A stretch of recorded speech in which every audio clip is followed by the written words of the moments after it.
ఇంద్రవెల్లి అమర వీరులకు జోహార్ జోహార్. జై కొమరం భీం, జై జై కొమరం భీం, జై కొమరం భీం, జై జై కొమరం భీం, జై ఆదివాసీ, జై జై ఆదివాసీ.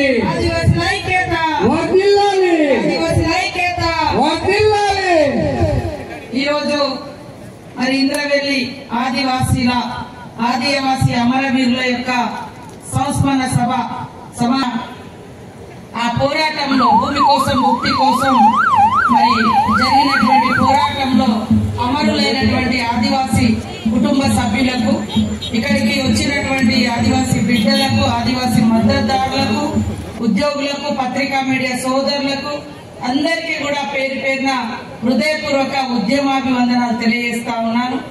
మరి 44 సంవత్సరాల క్రితం ఆ రోజు జరిగినటువంటి ఘటన అదొక జరగరాని ఘటన, దురదృష్టకరమైనటువంటి ఘటన అని కూడా ఆ సంఘటన జరిగినప్పుడే ఆ రోజు ఏఐసిసి నుంచి కూడా ఒక ప్రకటన వచ్చిందని మాకు అంటే సీనియర్ కాంగ్రెస్ లీడర్స్ కూడా చెప్పడం జరిగింది. అదే కాకుండా సీఎం రేవంత్ రెడ్డి గారు కూడా ఇక్కడికి వచ్చి ఆ సభ నిర్వహించే రోజు దానికి ఈ రోజు మేము క్షమాపణ చెప్తున్నాం. ఆ రోజు సరే ఆవేశంలో పోలీసు నుంచి ఒకవైపు కావచ్చు లేదా మన వాళ్ళ వైపు నుంచి కావచ్చు జరిగిన దాంట్లో మరి అమాయకపు ఆదివాసీ బిడ్డలు బలైపోయినరు. దానికి బాధ్యతగా మేము తీసుకుంటామని జరిగినటువంటి దాన్ని బరాబర్ మాది లోపమని ఆ రోజు సీఎం గారు రేవంత్ రెడ్డి గారు ఒక పిసిసి అధ్యక్షుడిగా వచ్చి ఒప్పుకున్నాడు. అదే విధంగా ఒప్పుకున్న ప్రకారం ఇక్కడ స్మృతివనం చేస్తాం. ఈ 44 సంవత్సరాలు ఏదైతే ఈ కనీసం ఇంద్రవెల్లిలో అఫీషియల్ గా మనము నివాళులు అర్పించుకోలేని పరిస్థితి, అనేక రకాల ఇబ్బందులు ఎదుర్కొన్నారు. అలాంటి ఇబ్బంది లేకుండా మరి అఫీషియల్ గానే మీరు ఈ కార్యక్రమాన్ని అధికారికంగా నిర్వహించుకున్నటువంటి కార్యక్రమాన్ని కూడా చేస్తామని ఈ రోజు అధికారులకు సూచించడంతో ఇంత పెద్ద ఎత్తున అధికారులు ఈ కార్యక్రమాన్ని ఏర్పాటు చేసిండ్రు. అదే కాకుండా కుటుంబాలను కూడా మరి ఆదుకుంటామని మాట ఇచ్చిన ప్రకారం కొంత ఇళ్ల జాగాలు కావచ్చు, ఇండ్లు కావచ్చు, కొంత ఉపాధి కోసం ట్రాక్టర్స్, బొలోరో ఇంకేదైనా అది కూడా చెప్పడం జరిగింది.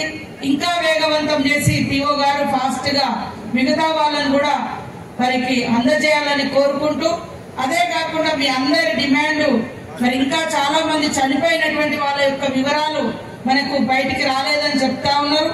తొందరలోనే ఐటీడీఏ పిఓ ఆధ్వర్యంలో ఒక కమిటీ వేసి మరి అమరవీరులు ఆ రోజు జరిగినటువంటి సంఘటనలో ఇంకెవరెవరు చనిపోయినరు అటువంటి వివరాలను కూడా ఖచ్చితంగా బయటికి తీస్తాం, వారికి కూడా న్యాయం చేస్తామని తెలియజేస్తూ మరి కొంత ఉద్యోగాలు కూడా అడిగినారు.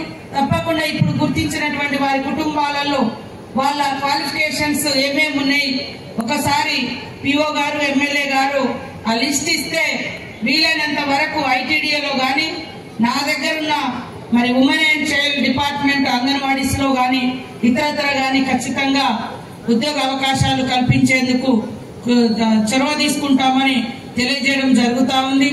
అదే కాకుండా చరిత్రలో ఈ రోజు ఆదివాసీ పోరాటాలు చూస్తే ఆనాడు కాకతీయులకు వ్యతిరేకంగా సమ్మక్క సారలమ్మ గాని, బ్రిటిషర్స్ కు వ్యతిరేకంగా బీర్సా ముండా గాని, రామ్జీ గోండ్ గాని, ఇక్కడ నిజాం పాలనకు వ్యతిరేకంగా మరి కొమరం భీం గాని, మరి ఆనాడు ఇక్కడ రైతు కూలీ సంఘంలో మన భూమి కోసం ముక్తి కోసం పోరాడిన ఇంద్రవెల్లి అమరవీరులు గాని, వీళ్ళెవరు కూడా వాళ్ళ సొంత ప్రయోజనాల కోసం పోరాటం చేయలేరు. జాతి ప్రయోజనాల కోసం, ఆ ప్రాంతంలో ఉన్నటువంటి ప్రజల ప్రయోజనాల కోసమే పోరాడి మరణించడం జరిగింది. అంటే ఈ జాతులు ఎప్పుడు కూడా త్యాగాలు చేస్తూ మరి హక్కుల కోసము పోరాడినటువంటి వాళ్ళే. కాబట్టి అలాంటి వాళ్ళను ఆ టైంలో ఉన్నటువంటి ప్రభుత్వాలలో చంపబడ్డప్పుడు కాకతీయుల కాలంలో సమ్మక్క సారలమ్మ, మరి బీర్సా ముండా బ్రిటిష్ కాలంలో, నిజాం కాలంలో మరి కొమరం భీం, మా కాలంలో మరి 44 ఏళ్ల క్రితము మరి ఇక్కడ ఇంద్రవెల్లి, ఇట్లాంటి ఆనాడు నేరంగా పరిగణించినప్పటికీ ఆ అమరవీరులను వాళ్ళ యొక్క త్యాగాలను మళ్ళీ వచ్చినటువంటి ప్రభుత్వాలు గౌరవిస్తా ఉన్నాయి. దానికి ఇవాళ ప్రత్యక్ష ఉదాహరణ ప్రత్యక్ష ఉదాహరణ సమ్మక్క సారలమ్మ జాతర అధికారికంగా నిర్వహిస్తాం. కలెక్టర్ ఎస్పీ గారు వచ్చి గుట్ట దగ్గరకు వచ్చి గౌరవ వందనంగా తుపాకీతో కాల్చి పైకి గాల్లోకి కాల్చి గుట్ట మీద నుంచి సమ్మక్క సారలమ్మని తీసుకొస్తాం. ఈ రోజు కొమరం భీం వర్ధంతి జయంతిని కూడా ఈనాటి పాలకులు మరి అధికారికంగా నిర్వహిస్తున్నాం. అదే బీర్సా ముండా గారి యొక్క జయంతి దేశ వ్యాప్తంగా ఈనాటి మరి బీర్సా ముండా గారి జయంతి వర్ధంతిని కూడా దేశ వ్యాప్తంగా మరి ఆదివాసీ జన్మదినంగా ఒక మరి ఆదివాసులందరి హక్కుల దినంగా ఈ రోజు మనం నిర్వహించుకుంటా ఉన్నాం. కాబట్టి న్యాయం అనేది ప్రజల కోసం అనేది ఖచ్చితంగా ఈ రోజు నలుగురికి తెలియకపోవచ్చు, కానీ ఒక తరం వచ్చినప్పుడు ఖచ్చితంగా వాళ్ళ త్యాగాలను గుర్తు పెట్టుకుంటుంది అనడానికి ఈ రోజు ఇంద్రవెల్లి అమరవీరుల త్యాగం ఒక మరి స్ఫూర్తి అని కూడా ఈ సందర్భంగా తెలియజేస్తా ఉన్నాం. ఖచ్చితంగా ఈ ప్రభుత్వం సీఎం రేవంత్ రెడ్డి గారు ప్రజాస్వామికంగా ప్రజల హక్కులను కాపాడాలి, పేదలకు న్యాయం చేయాలి, పేదలకే అన్ని చెందాలని మేమిచ్చే స్కీములలో ఎక్కువ పేదలకు ఉపయోగపడేటువంటి స్కీమ్సే పెట్టడం జరిగింది. ఉచితంగా కరెంటు గాని, ఇళ్లలో ఉచితంగా బస్సు గాని, మరి మహిళలకు వడ్డీ లేని రుణాలు గాని, అదే విధంగా 5 లక్షలు ఇప్పుడు మనకి ఇల్లు గాని, సన్న బియ్యం గాని, అదే విధంగా ఆనాడు మరి ఆర్ఓఎఫ్ఆర్ చట్టం తీసుకొచ్చి ఈ పోరాటాల ఫలితంగానే ఆ రోజు పోడు భూముల హక్కుల చట్టం తెచ్చింది కూడా సోనియమ్మ నాయకత్వంలో.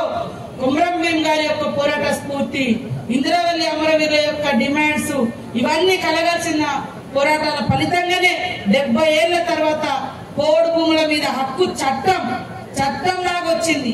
ఎవరో తీసేస్తే పోయేది కాదని చట్టం లాగొచ్చింది. కాబట్టి ఆ చట్టం గాని, పేదలకు పని కల్పించడం గాని, ఐటీడీఏలను తీసుకురావడం గాని, గ్రామ స్వరాజ్యంలో మరి మన ఊళ్ళో మన రాజ్యం అనే విధంగా తీర్మానాలు చేసుకోవడం గాని, పైసా చట్టం గాని, ఇలాంటి అన్ని కూడా తీసుకురావడం జరిగింది. ఐటీడీఏలను కూడా తీసుకొచ్చి ఈ రోజు ఐటీడీఏలు అంటే మరి ఆదివాసీ ప్రాంతాలలో ఒక ప్రత్యేకమైనటువంటి పరిపాలన అందించేటువంటి కేంద్రాలు. కలెక్టర్లు మైదాన ప్రాంతంతో పాటు కొంత ప్లేన్ ఏరియా మీద ఉంటే సంపూర్ణమైనటువంటి అధికారం ఐటీడీఏలకు మరి 5th షెడ్యూల్ ఏరియాలో ఏజెన్సీ ప్రాంతాల్లో ఉండేది. కానీ దురదృష్టం గత 10 సంవత్సరాలలో ఐటీడీఏల పనితీరు మరుగున పడ్డది.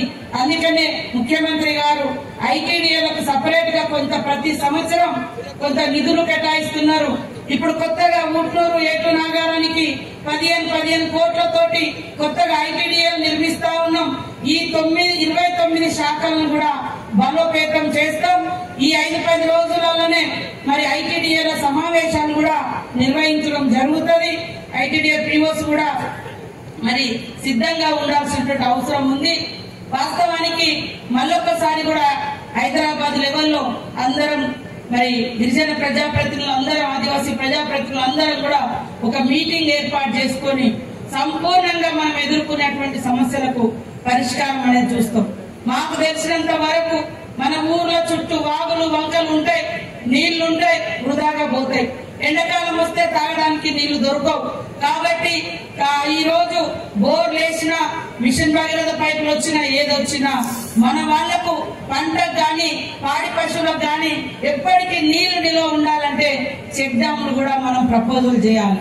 అందుకోసం పిఓ గారు కూడా ప్రత్యేకంగా దృష్టి పెట్టి ట్రైబల్ ఏరియాలలో ఎక్కడెక్కడ చెక్ డ్యామ్స్ మనం నిర్మాణం చేస్తే బాగుంటది, ఎక్కడెక్కడ మరి ఇవాళ బోర్లది కూడా ప్రత్యేకంగా మరి ఇందిరా గిరి వికాసం అని కూడా ఇవ్వబోతున్నాం. సోలార్